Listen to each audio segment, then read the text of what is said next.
Welcome to Houston Sports Talk with your host, Robert Land. Well. The Texans make it interesting, but they move on. They win the game, and we are live for our Texans-Titans postgame show. Thanks for checking into the best Houston sports podcast, part of the National Bleav Network, presented by our friends at FanDuel. And joining me to break this down, our regular contributor and the Bullpen podcast host, Tom Chavarria. It's just us with Jason Braddock under the weather tonight. Hope Jason feels better. And hey, you live YouTube viewers are also part of the conversation. So hit us with your questions and comments. Love to hear from you guys. And Tom, how about 2 game-winning drives for Davis, Elway, Brady, Montana, Mills in 2 starts? I don't know that I'd go that far. I think he's got a long way to go to get to that. I will say this: he has got it done when he's needed to. He's had it when it was the most critical. He stepped up and got what he needed to get, and I'm happy that he did it. Yeah, Brian asked, Robert, is DeMeco back on your hot seat? He's never really gotten off my hot seat. This game, barely beating a garbage Titans team, not exactly my idea of getting off the hot seat. And engineer says it's just me or is DeMeco regressing with his coaching decisions on a week-to-week basis. We'll get into that. And this one, tons to get into. Davis Mills, though, 26 for 41, 274 yards, 1 touchdown. And really, this is all you need, Tom. You need a backup quarterback that can just not screw stuff up too much. And how about just get a couple of game-winning drives now and then? He doesn't have to be awesome. He's not CJ Stroud. He's not as accurate. But Davis Mills is showing more and more that he's kind of calm under pressure, which is fun. And, he makes some great throws. We're going to talk about, I think, maybe his greatest throw that I've seen from him later in the show. So looking forward to that. But yeah, Tom, Davis Mills did what he did. I just hope we don't need him in Buffalo, though. I hope they don't need him on Thursday night against Buffalo and Houston. I hope that Stroud can be healthy for that one.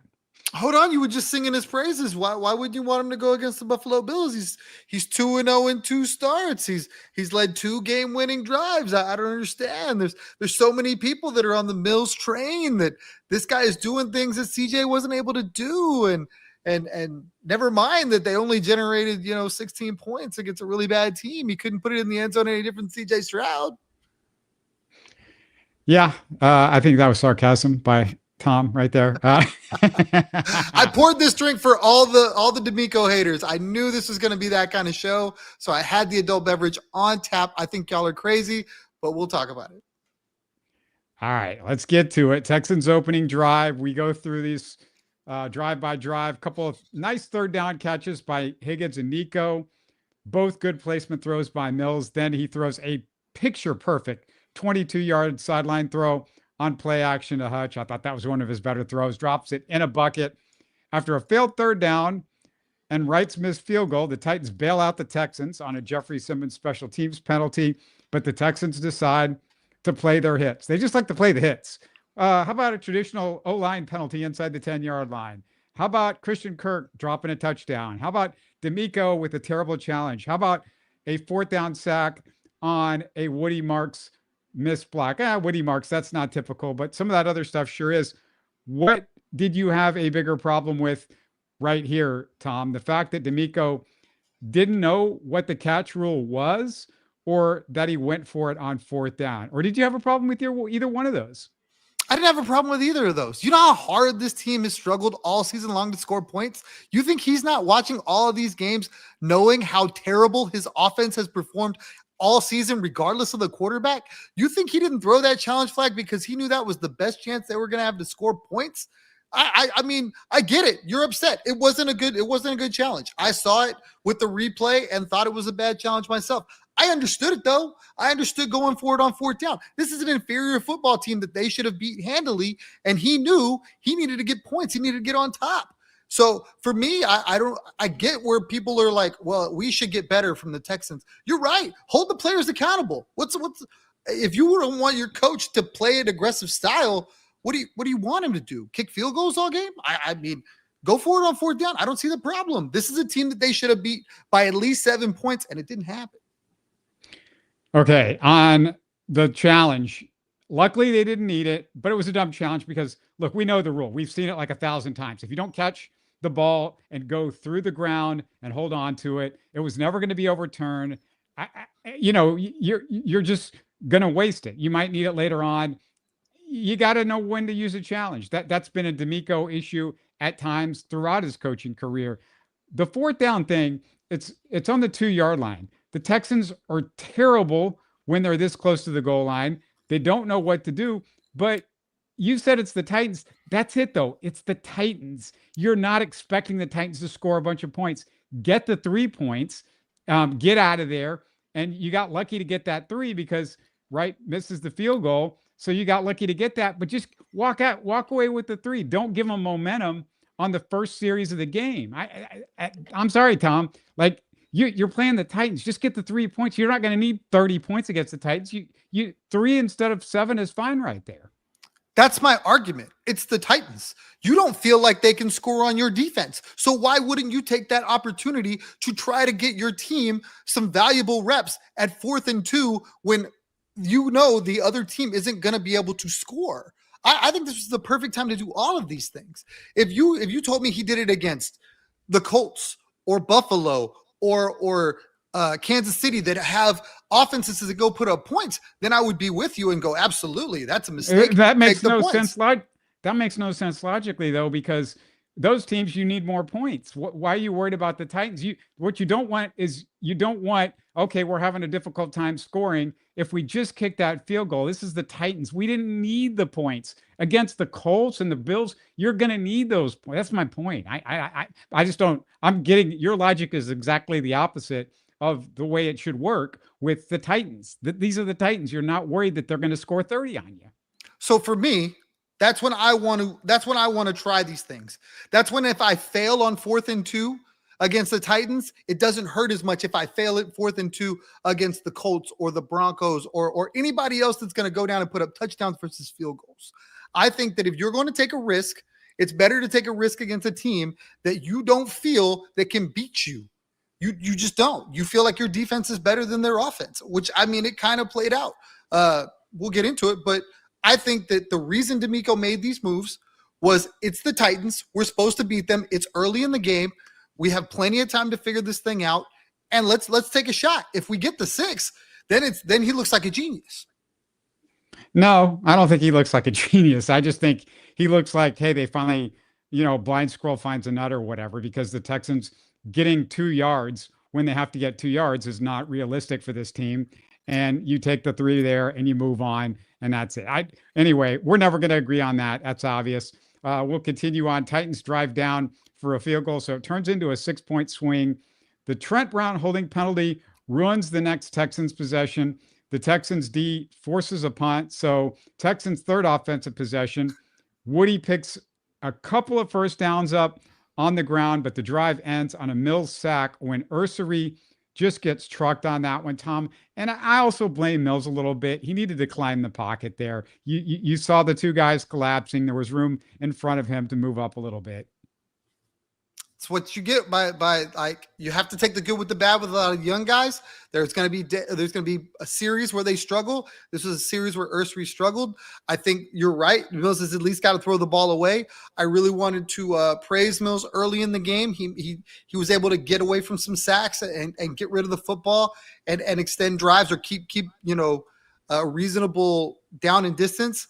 And towards the end of the game, he took some sacks that I wish he hadn't.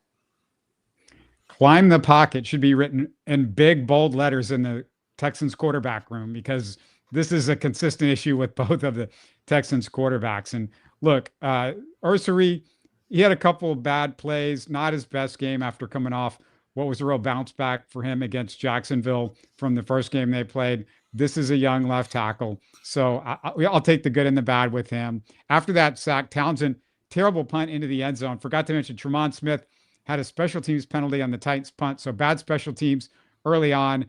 Frank Ross's group coming off a bad week last week, not terrible this week, but not great. After 4 terrible possessions by the 2 teams to end the half, I just needed some caffeine, Tom, at halftime just to keep me up. I don't know if you went to get a couple of Red Bulls. I mean, how did you handle the end of the half? I mean, it was ugly. It was ugly. This was not a pretty football game at any stretch. I mean, you got two teams that sometimes don't look very good. They're both, for as bad as Tennessee is, their defense is actually not bad. Like when you put Simmons in the middle of that and Sweat in the middle of that, you're not running the football. When you're not running the football and you're one-dimensional, it's easier to play defense. So neither team ran the ball well, and they played really good defense, both sides. So those make for very, very boring football games, though. All right, let's move on. Before we go to the second half, though, quick reminder, even if you're not watching live, still want to hear you in the YouTube comments. For Rockets fans, I'll have one of our analysts, Clayton Anderson, joining me. For Astros fans, I've got the author of a new book about an Astros team that maybe should have won a championship. So look for Rocket stuff Monday night, and look for Wednesday. We're going to have a little Astros conversation, so that should be fun. Texans-Bills postgame is Thursday night, so tons of content this week. So you got to subscribe on YouTube with notifications so you can get the updates on everything, including those live shows. You also want to subscribe to us on your favorite podcast app. Moving to the third quarter, bad kickoff, but Wright puts it into the end zone, gives the Titans good field position right there. Wright had the game winner, but that wasn't my favorite moment. But that's a little bit hard, to do, I think, for a guy that's just, hasn't been here all season with the Texans. So a couple of first downs by the Titans makes it easy to set up for a field goal. The Texans special teams screwed up the big things last week. Like I said, the little things this week, but Mills gets it going after that. 2 Nico first down throws, perfect throw to Higgins after that, which unfortunately puts the Texans at the half-yard line. My immediate reaction is, oh my God, Nick Caley play calling, panic, we're at the half-yard line. What are we going to call? But thank goodness, Tom, they let Mills throw on second down after running it up the middle in their same predictable, we're not figuring this out at all, the quarterback sneak going outside. We're just going to do the same stuff, but they finally figured it out, and they throw it. Nico fittingly finishes the drive, though. Good drive for Nico Collins. Great drive for Nico Collins. Absolutely. It was the announcer said it was the Nico Collins drive. Nick Caley did a really good job of putting Nico on some in-breaking routes, soft spots in the zone in the middle of the field. And he does what, elite wide receivers do. They bring him down. They protect themselves. I thought I saw a lot of like Cooper Kupp, Puka Nacua in some of those routes. It looked like a lot of the stuff that those guys ran in LA, and that you see drives from those guys like that, where it's an entire drive where he's just getting big chunks of yards. So Nick Caley did really good there. I'm looking around. I'm trying to find Nick Caley's quarterback sneak that apparently was working with the Ravens, and it worked with some other teams, but he will not use this against, certain teams. I don't know what the deal is, but the quarterback sneak at the half-yard line, when you have 3 downs to get into the end zone, why not? Why are we wasting time? Because with every down you don't get in, with every down you're doing the stupid up the middle, going nowhere because you don't have the guys up the middle to do that. With every time you do that, you give that offensive line another chance to come up with a stupid penalty or a fumble. There's mistakes that happen. We've seen it with the Texans. Don't do that. You're on the half-yard line. You got 3 downs. Just do the sneak. It's not difficult. What's going to happen? Davis Mills is going to get hurt. You can't worry about that at this point. You're on your backup anyway. Next Titans possession, I should say. 3 and out. EJ Speed, third down deflection. Great play. Mills moving the ball again on the next possession. Couple of first down throws to Hutch and Nico. 3rd and 6 now, but instead of hitting Kirk on the short, easy pass, Tom, he tries a back shoulder throw to Hutch downfield. Good coverage, so Wright kicks the field goal. Do you agree, Tom, that Mills should have thrown to Kirk, or is it just too easy to say after the fact? You're not there seeing what Mills is seeing as quickly as he sees it. I get it. But, usually when you got that shorter play, it's easier to make when you're trying to get that, short yardage first down. It's a good question. I think ultimately, we can quarterback from the couch, but in the moment, maybe he had that was his first read, was the deep ball. I think the knock on Davis Mills is he tends to lean on the first read more often than not, doesn't always go through his progressions. So there's a good chance maybe Kirk was the safety valve, the okay, I don't have 1, 2, or 3, then check down to Kirk. He just didn't do it. Brian says he agrees with me, especially with CJ when they are at the goal line. They're so scared to run the quarterback sneak. It just feels like we're the only team in the entire NFL that doesn't want to do this. I don't quite get it. But anyway, after the field goal here, Will Anderson does his J.J. Watt impression: sack, fumble, recovery. Just put it in your scorecard as the J.J. Watt, because that's what it was, Tom.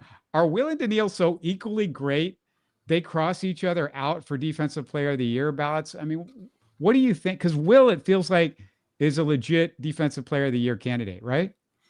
I mean, it's a good question. I don't necessarily know the answer. I don't know who they're competing with, to be honest. I really feel like they're at the top of the list.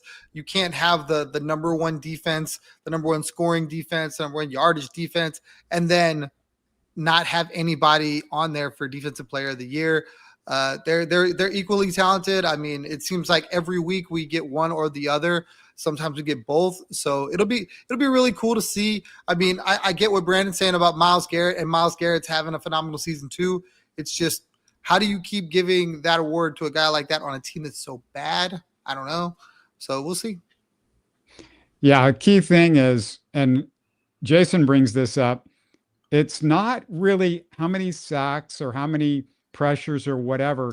It's sacks and pressure per play that you're out on the field. If your team is great, and the Texans, this game, like they have a ton of games, 3 and out, 3 and out, 3 and out, it's much easier to say, well, hey, Myles Garrett's got more sacks, instead of looking and saying, oh, the Texans, they just don't give you chances to get the sacks or the pressures because they're not out on the field. Myles Garrett's out there a lot more because the Browns defense isn't as good.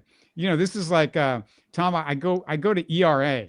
You know, it's become the gold standard for pitchers. Either ERA or WHIP has been the gold standard for years and years in baseball, but we're still talking about sack totals. Like, we're still talking about pressures. This is like talking about a pitcher about his wins. Like, that's how old a narrative it is. It's like wins should not be the deal. It should be per play. It's a per play thing, right? I think so. I mean, but it seems like it's so subjective. The writers get to pick that stuff, I think. So we can say all we want. It should be this, it should be that. And then they pick how they pick. Yeah, I just want to see the media start making that the narrative instead of, oh, he's leading the league in sacks. You know, that's not necessarily the gold standard in that category. So after Anderson gets the fumble, it's 4th and 1. And Tom, what did you think about the 4th and 1 here? Was a field goal good enough right there to make it 7 points, the easy choice? Because you said, hey, I want to go for it early in the game. You still want to go for it here? Like, what would you have done? I would have, but, you know, then people would have said, you know, we need to win the game. So, I mean, there's nothing wrong with making it a 7-point game. At that point, I guess the fear was, hey, like, who was it? I forget who was it in the chat. Like, they almost beat us, Tom. Yeah, I guess that's where DeMeco was at that point. Like, look, I thought we should have had a better outcome. We didn't. We're here. Let's get the 7 points. Let's make sure that at a minimum, you know, the best they're doing is tying this up. Yeah, if you're confident in your offense, if you're confident in your defense, you should be able to go for 4th and 1, knowing that, hey, I've got the lead. If I don't make this 4th and 1, my defense is going to stop them. So Danielle Hunter has a 3rd down sack that ends the next Titans possession. Texans go 3 and out when Mills throws a little behind Schultz on 3rd down. It was just enough to where the defender could get his hand in and knock the ball away. Some people, the haters of Dalton Schultz, and there's still, I'm sure, plenty out there would, oh, he should have caught. No, the guy made a good play. And, you know, I think that's a play that CJ Stroud, I think, gives him a better chance to catch. This is little things that CJ Stroud does as far as accuracy. And that's followed by the Texans D's 5th 3 and out of the game. But the Texans, they still can't put it away. On 3rd down, Mills sacked when Trent Brown gets beat on the edge. Texans leave the door open. And just let's stop right there because I want to get your thoughts, Tom, on Trent Brown, what you saw. I think people liked what they saw last week. He has plays that are just really bad at times. Jason liked his run blocking a lot and still seems to be pretty excited about having him at right tackle and moving Titus inside. Where are you on that experiment? I mean, it's a good experiment. I think so far, I think Trent Brown has had some really good plays. I'm going to go back to the point y'all were making about the QB sneak. I don't know if y'all understand how big the Titans defensive line is. Like Sweat is a mountain of a man. Simmons is huge. And I think this was going to be a tough game in the trenches for the Texans, just because I think that the Tennessee Titans have a good defensive line. So while Trent Brown didn't look good today like he did last week, I think that other than a couple plays that we talked about where, clearly he just got dominated, that dude Arden Key was everywhere, like everywhere. Didn't matter which side of the field, dude had a phenomenal game. So, I don't want to really harp on Trent for not being able to stop a dude that nobody could stop. I think that I hope Titus is okay. I know late in the game he gets a little banged up. So we may not have a choice as to where that goes or how that goes. But I think the consensus is that he is probably the best answer for the guard problems that the Texans have, whether it be right guard or left guard. And hopefully we have enough bodies to be able to put the best line together, whatever that is. Yeah, and here's my case against what you're talking about is the Titans have this great inside, force up front on defense. And you're talking about Jeffrey Simmons, I assume that's the main guy. So my point is, if they're so good and dominant in the middle, why do you run it in the middle instead of quarterback sneak? Because when you run it, the defensive guys have that chance to get the push against your offensive guys. When you're doing the quarterback sneak, you have that split second to, they're off guard. They don't know when you're going to snap the ball, number one. Number two, Davis Mills can at that point choose, which direction that he wants to go. He doesn't have to go right at Jeffrey Simmons. That's one of the things that the good quarterback sneak players do. And, when you're a half yard away, Davis Mills isn't a small guy. He's got not only the long neck, but he's got the long arms. You can reach across the goal line right there and get in without having to run over Jeffrey Simmons. But Woody Marks has got to run over the Jeffrey Simmons of the world. And Jake Andrews has got to run him over at that point if you're trying to run up the middle. That's my point there. It's just, the quarterback sneak, you could say, we're not good in the middle of the offensive line. Well, to me, that's where you have the advantage, because the one thing they don't know is when you're going to snap the ball. Once you snap it and they get it more than a second or two, then boom, they're going to overpower the middle of your line if that's the direction you're going to go. That's my point about it. I don't think that it was wise to run at the center of that line. I'm with Brandon. They definitely should have went to either left or right outside off of the tackles. I think that was a mistake that Kaylee made, if he made anything at all. The QB sneak thing, I will die on this hill. I've lived on there the entire season that CJ Stroud does not want to do it. That for me, that's the issue there. I think what's now, Mills' excuse then? I think now for Mills, you can't afford to go to Graham Mertz. Like I know you don't care who's back there, but I think the Texans do. And Graham Mertz is not an option for me. Like, it needs to be Davis Mills. He's the only one with enough time in the system. Like, you definitely don't want to see the Texans with Graham Mertz at quarterback. So you have to protect that dude. That's just me. And unless I hear CJ Stroud didn't want it, because he's done it this year. It's not like he hasn't. We've had quarterback sneaks. They've been successful. He's a big guy. He seems like a team guy to me.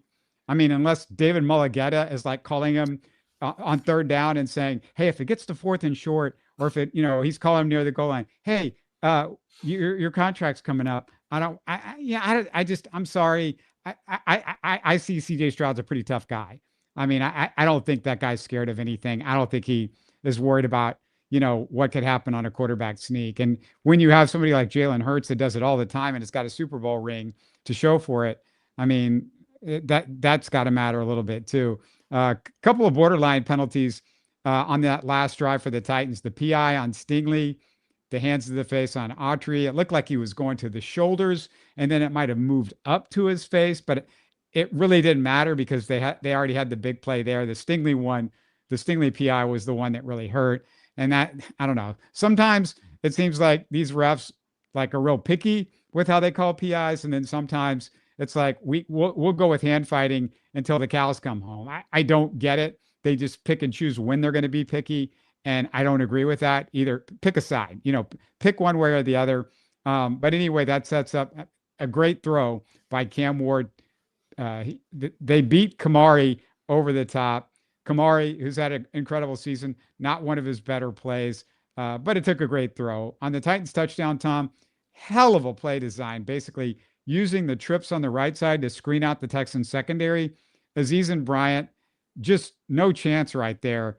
Sometimes you got to give the other OC some real credit, and I thought that was well drawn up.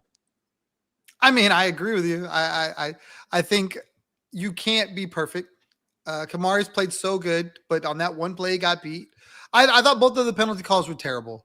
The one on the hands to the face, to me, it felt like the chest and maybe into like the collar, but definitely not what we see with the egregious, up in the face mask, head rocked back all the way.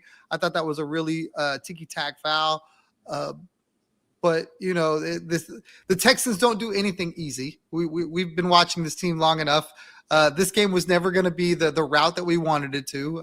It felt like early on it was going to be a dogfight, and I'm glad we were the bigger dog in this one. To answer Brian and CJ Soft, to me, you talk about everyone else doing the quarterback sneak, right? And we saw it. What was it? Last week before last, soon as CJ went, or 2 weeks ago, soon as CJ went out of the game, Davis Mills does a quarterback sneak. And to me, I don't understand how, Brian and all these other guys can say, oh, let's sneak. And then they just don't do it. We can't be smarter than them. We just can't. There has to be a reason. It can't be something that every other quarterback does. Tom Brady for 20 years, and they don't do it. So if it's not coaching, which I don't think it's coaching, I think it's a CJ thing. Now, I don't think that's a damning quality. I'm okay with that, but us going begging for something that he won't do, I don't know how we're going to get it. Yeah, engineer, what you're referring to is he said if Tom Brady could do it for 20 years, Stroud should be fine.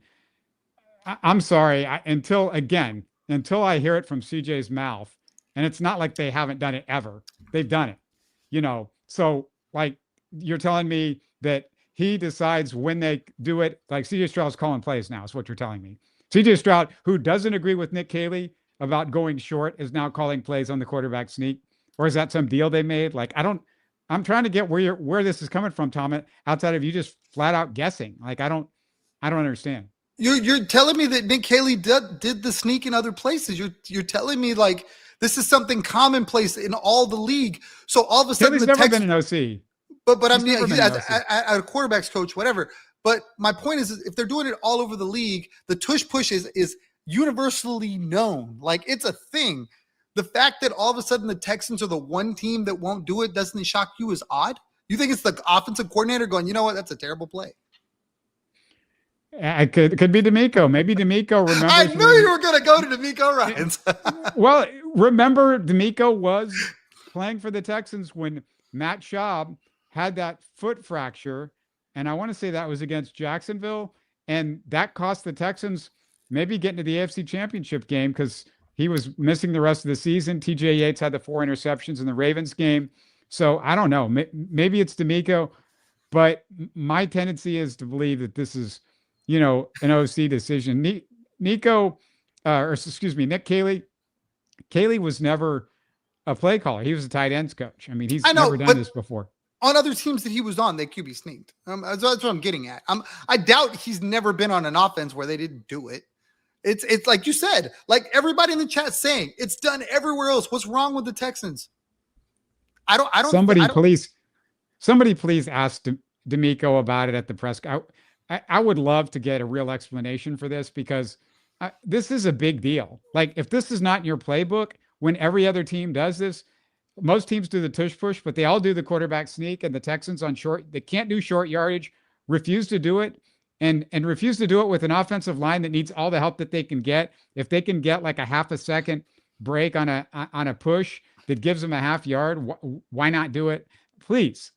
Like, I don't know, Landry Locker, somebody tell him, somebody mentioned to him on Twitter, like somebody mention it to, Cody. I mean, just anybody that's out there, Jonathan Alexander, any of the guys that cover the team. That's a legit question that I would love answered. Anyway, I don't know about you, Tom. I was also surprised. There's a couple of weird decisions by the Titans head coach. Why wouldn't he go for 2 points? The Titans have nothing to lose right now. Why would you, like, you got the only opportunity you've had all day since like the first quarter to even get close to the end zone. You don't know what's going to happen in overtime, but it's probably not going to go well for your offense in overtime. Why wouldn't they have just gone for 2 points and tried for the lead and the win right there? I think it's because they're the home team. I think when you're the home team, you lean on your home crowd. You feel like you have an advantage being in your building. And if the Texans weren't out there scoring a ton of points and you felt like you could stop them, extending that game out further doesn't hurt you. I mean, I didn't understand a lot of what they did at the end for the same reason that you said. But the only thing that I can think that makes sense to me is that they're going, hey, we're in our building. We've done a good job. We can stop them. We can win. We just can't lose it by trying to go for 2. And you're right. They don't have anything to lose unless you believe that they were tanking for the number 1 pick. Yeah, if you're tanking, you go for 2 and miss it. No, I'm just like, Cam Ward, this is like a learning opportunity. You're not teaching Cam Ward, who's like your future, anything by kicking the extra point. But whatever. I mean, it benefited the Texans, and Texans might have, still might have won the game, but there'd been a little bit more pressure if they had gone for 2 points, because if you don't get points there, then you lost the game. So that there's not a huge amount of pressure on that last Texans drive, not as much as there could have been. In the last drive, hey, only one thing we got to talk about: Mills' third down throw to Nico Collins. What did you like more on that, Tom? The throw or the catch? Because that was the play of the game. That was the throw of the year by the Texans. The throw of the year, or not the throw of the career for Davis Mills. I wouldn't go that far. That's crazy. That's assuming he'll never top that. No, I'm talking about up to now. Up to now, like as big a clutch throw, because if you lose the game, you're essentially out of the playoff hunt, considering the rest of the schedule and where the Texans are. And, that was, I'm talking about how great a throw it was, because just out of the outstretched arms along the sideline, the only place that Nico could have caught the ball. I mean, only Nico makes that catch. Nico, Andre Johnson, DeAndre Hopkins, the Mount Rushmore of Texans wide receivers makes that type of catch. And, the catch was something, but the throw, that's what blew me away, because I was not expecting Mills, who, like I said, he's got some accuracy issues, to make that kind of throw. That was pinpoint. I Bleav he made a lot of very critical throws in the game prior where they were down. I think this one was really big because, obviously the longer the game drug on, the more it kind of felt like the momentum was going to switch to Tennessee, right? The longer they drug that out without, the Texans getting a lead, it was a critical play, the play of the game for sure. I think the catch was pretty impressive. Not that I don't expect Nico to make that, but I mean, he makes him look easy. That's not a routine play to toe tap like that. But I guess for me, if I got to pick one, I'm going to say the throw, just because I expect Nico to do that. I don't expect it from Davis Mills. Yeah, just lucky to get to see guys like Nico and DeAndre and Andre Johnson the last 20 years with the Texans. I mean, those guys are just really, you start taking them for granted sometimes, and you can. I mean, these guys are 3 of the best wide receivers I think the NFL's ever seen when they were in their prime. I know DeAndre's prime wasn't as long as many people thought, but still, when those guys are in their prime, there's nobody better than those guys. You talked about Titans' questionable coaching decisions. Boy, you could maybe make an argument for the extra point. What were the Titans doing calling timeouts, giving the Texans a chance to get closer for a scrap heap kicker? That one just blew me away. What was that? I couldn't understand it either. I spent a little while trying to process that, because it just seemed like the wrong thing to do. The only thing I can gravitate to is they were hoping to get the ball back. This is us trying to save some time to get the ball back. but there was never a scenario where they were going to be able to save enough time because they couldn't stop them for one. But I guess the logic is okay, if I hold them to a 1 yard, 2 yard, whatever, maybe I'll leave myself 30 seconds with no timeouts. It looks incredibly bad now because the Texans were able to march down to like the 20-yard line, and it just made for an easier kick.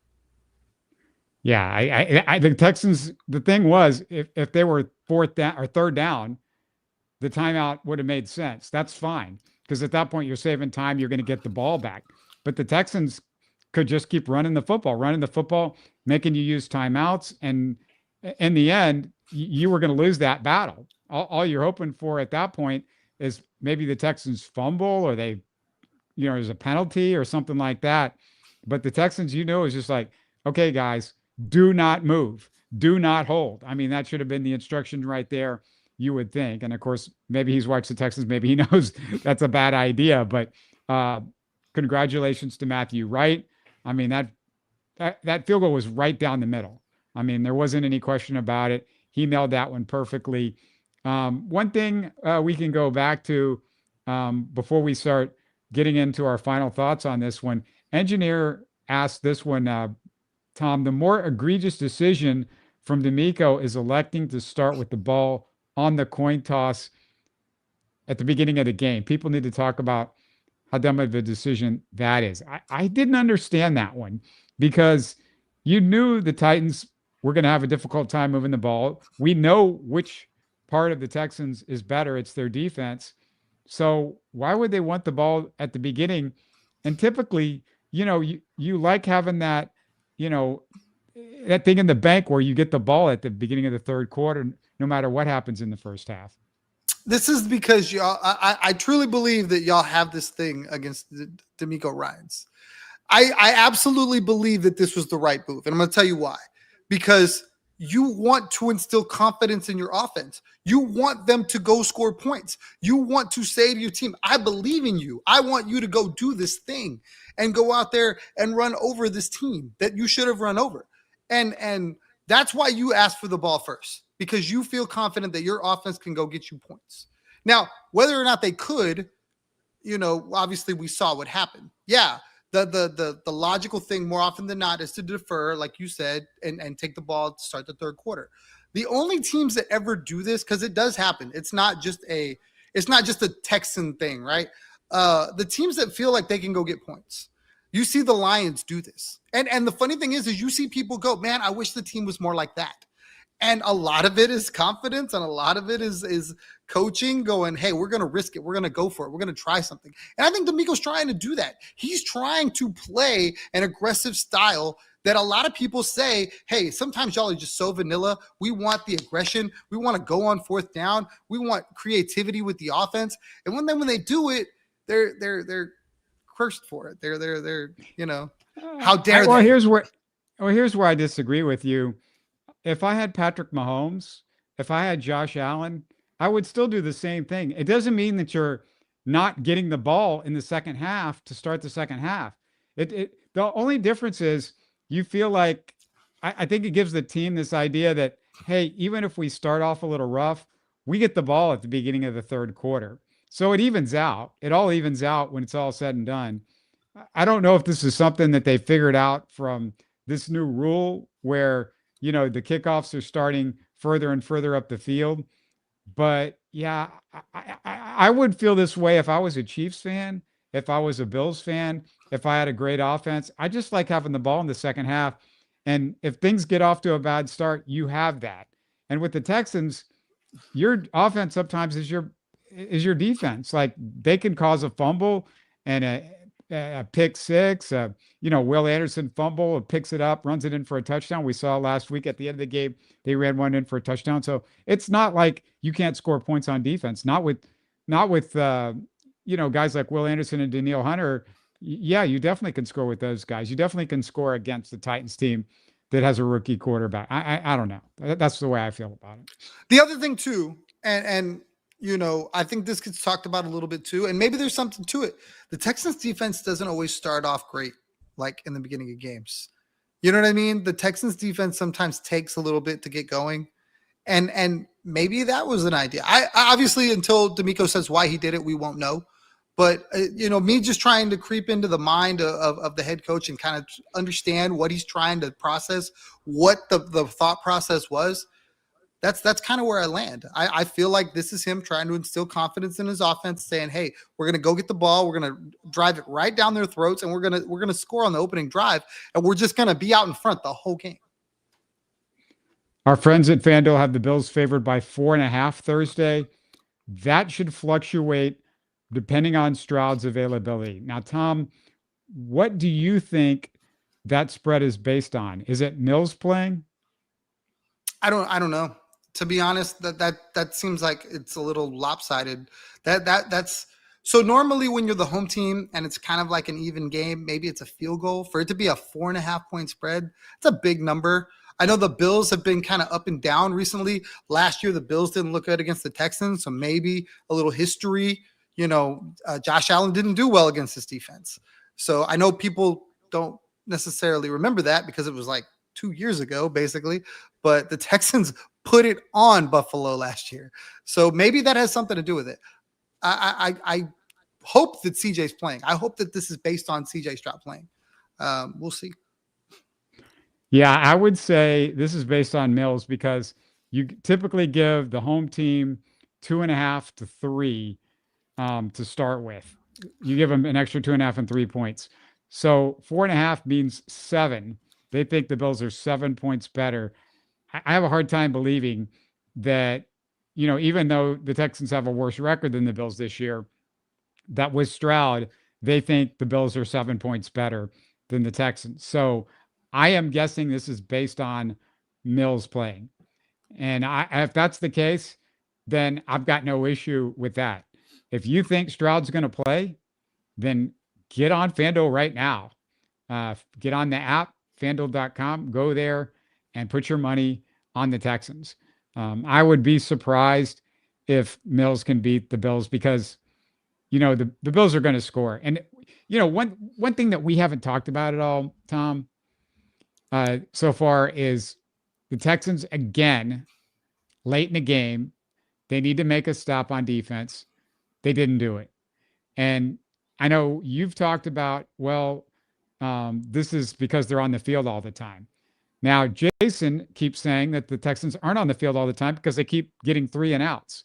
This was a game that they had a bunch of 3 and outs. So they weren't on the field. They weren't exhausted. I just got to see if the Texans, we're going to talk about how great this defense is. Please make a big stop at the end of a game, when it really counts. And there's just too many times this year where you got to make one stop and the Texans have some breakdown. And typically somewhere in that drive, a quarterback makes a scramble. That happened again in this game.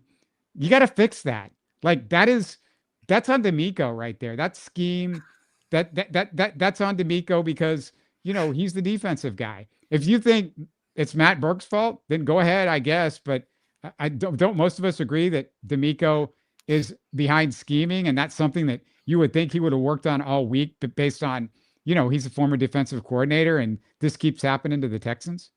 I don't know. I've never heard anyone once praise DeMeco for the defense playing well. It's not normal. We praise the players. We don't praise him. All of the DeMeco fans love him because the defense is great. I'm not talking about them. I'm talking about you. I'm talking about the guys in the chat, the guys that want him out. Those guys don't want to give him any praise when the defense shines. It's only about how the team as a whole doesn't play well. So how does Matt Burke not get any of the love or the smoke? I think that you're right. I totally agree. Rushing quarterbacks are a curse for this defense. It's the one thing they struggle with. They do everything really well. Rushing quarterbacks are awful for this team. Doesn't matter who it is. They don't contain well. They don't spy. 2 games ago, the broadcaster, maybe it was JJ. I can't remember. But yeah, JJ. It was like, hey, they should spy this quarterback. And they didn't do it. And he got out and made a play. And he was Johnny on the spot. They should spy, and they don't. Now, I don't know if the linebackers aren't, if I had to say there was a weakness on this defense, it's probably the linebackers. Maybe that's something that they're not necessarily good with. So Azeez Al-Shaair is not a good spy. Obviously, he's had some issues where he's made some boneheaded plays. I don't know what the answer is, but that is an issue that is definitely something that could hurt them in the future that they need to fix. Because you're right. Every game, late in the game, quarterback starts running with his legs because they bring pressure, because that's what you want your team to do. And if Will or Daniil don't get home, somewhere in one of those lanes, that quarterback's getting out. So I agree. Matt Burke needs to be harshly criticized for his inability to deal with a rushing quarterback late in the game. Yeah, Brian says DeMeco is the leader, Tom. The buck stops with him. Brian, I agree with you. I think Tom likes the idea that DeMeco, if anything goes wrong, it's the fault of the coordinators that some ghost person hired, not DeMeco. So I've already discussed that on the show, so I'll move forward. Brian also says, wasn't DeMeco a linebacker? And really, exactly. I mean, DeMeco was a linebacker, and that, I mean, Tom, that's the linebacker's job, isn't it? I mean, he keeps, you know what? This week he talked all about Azeez is the leader. He's the heartbeat of the team or whatever. Then give him that job. Like, we know Toa should be on the field in those situations because he's terrible in those situations, like in games. So, I mean, absolutely, that should be Azeez's job. Be the spy right there. It makes total sense. And Azeez, he's the best. He's the smartest guy supposedly in the linebacking core, the middle guy. If you told me that Matt Burke wasn't calling plays, I'd be right there with you. This is all DeMeco's fault. I Bleav that he's. But Matt Burke wasn't calling plays. Matt Burke wasn't calling plays early in the year. Remember that it was a few weeks into the year. It was after, I Bleav, the Bucs game. I want to say, I don't think he was calling plays during the Bucs game, and that was a game that, that they had the screw up with Toa in the game, missing the quarterback on 4th down because he overran him, and then there was no help behind there. I mean, you can blame. Look, the players are also at fault. Toa's got to make that play. Obviously, there's no question about that. But my point is, Tom, it's the same thing happening over and over again. Like, that's the problem with a lot of DeMeco's stuff is it's the same thing happening over and over and over again. When I see the same stuff happening over and over again and you don't know how to correct it, as a boss, that's a problem. When I've had bosses that just make the same mistake and don't learn from their mistakes, I go, okay, those guys are not good at what they're doing because they can't figure out stuff. So, to your point, the most penalized team in football, Denver Broncos. They had 10 penalties for 147 yards today.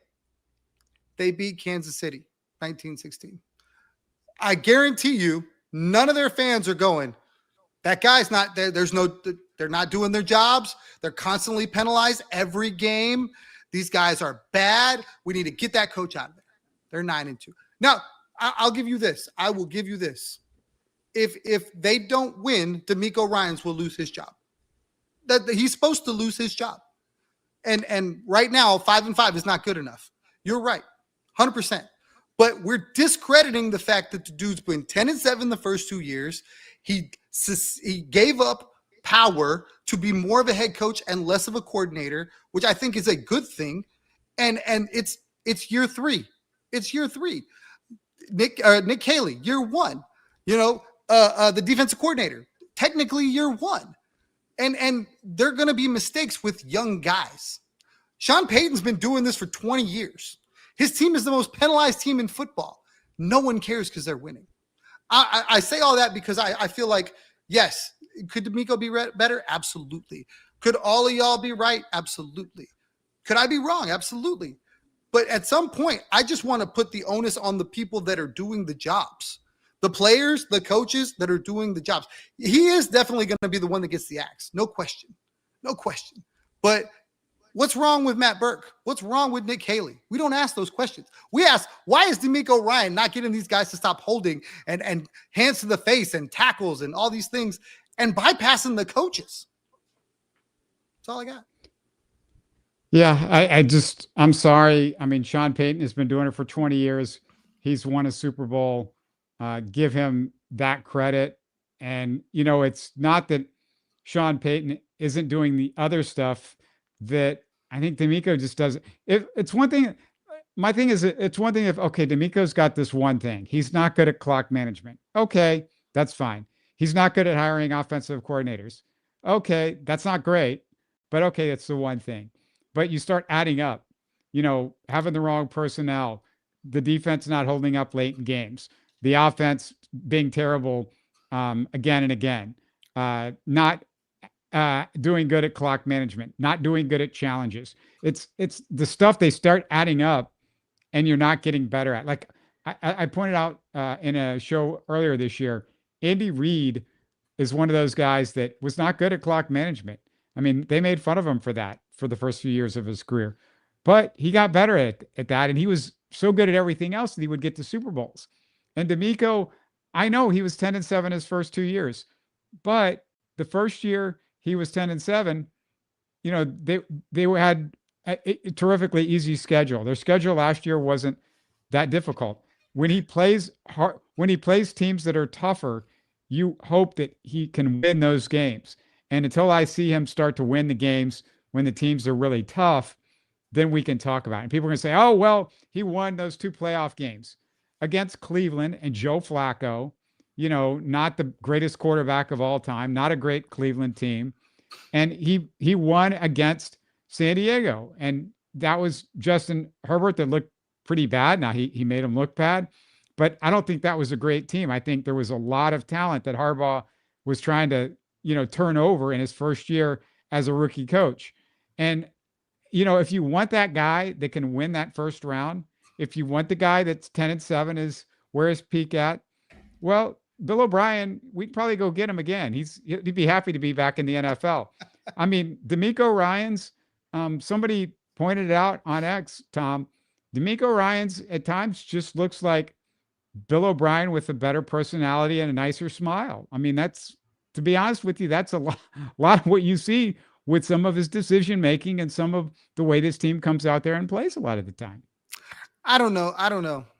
Obviously, you feel the way you feel, and you're always going to feel that way. There are certain things like engineer asked the question, what can we criticize DeMeco for? You can absolutely criticize him for his inability to hire offense or coordinators. Sure. That if he is the one picking these guys and they're not measuring up, yes, I agree. Nick Caley is not getting it done 11 games through the season. That's his fault. He picked him 100%. I don't know that you're going to argue with Matt Burke. He's got the number 1 defense in football. I don't know. Strausser last year was a disaster. Yeah, you can say that's on him too. Absolutely. I just want the onus to be on the players that play the game and the coaches that coach them. And if you get to the horrible call for or the horrible challenge that he did, absolutely, you can criticize him on that. I understand it. It was bad. I'll tell you it was bad. If you want to talk about time management, I'm good with that. We can talk about that. I don't think he had any time management issues today or recently, but he's not been perfect. Again, we're comparing him to Sean Payton and the Andy Reid. Those guys had plenty of chances to get it done on multiple teams and didn't. And now they're some of the most respected, awesome coaches in football. Andy Reid, I mean, he was on the edge or was in the Super Bowl year in and year out with the Eagles. I mean, he's been pretty much money all throughout his career. Some of these guys take a longer time. And if you said, okay, DeMeco is Gary Kubiak, and Gary Kubiak won a Super Bowl, okay, I'll give you that. I kind of feel like Kubiak got some luck. I mean, even though Peyton Manning was the quarterback, he wasn't the Peyton Manning. They had a great defense. Some stuff had to happen for him to win that.